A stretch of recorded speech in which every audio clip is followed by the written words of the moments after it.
अहो तुम्हाला माहिती आहे का, खेकड्याचा रस्सा पिला की सर्दी होत नाही. बालेवाड्याच्या चिंबोरीमध्ये जाताच बारक्याची सर्दी गेली. सुरमईकडे 3 खेकडे तिरप्या नजरेनं पाहत होते. त्यातल्या एकाला उचलून भट्टीमध्ये शिजवला, दुसऱ्याला वाफेवर आणि तिसऱ्याला मिठामध्ये. मला जास्त भूक नाही, मला 2च खेकडे खायचे.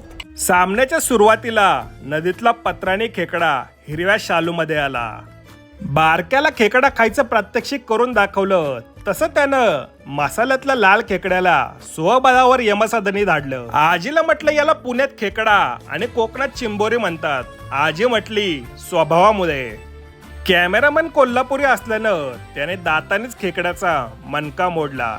खाडीतून बालेवाडीत आलेला खाऱ्या खेकड्याचा खात्मा करून खेकडा मेजवानी संपुष्टात आली आणि सर्दी अभिनेता तृप्त झाला. मर्दा खेकडा खाल्लायस आणि मला बिस्कुट द्यायलास, असं नाराज श्वान म्हटलं.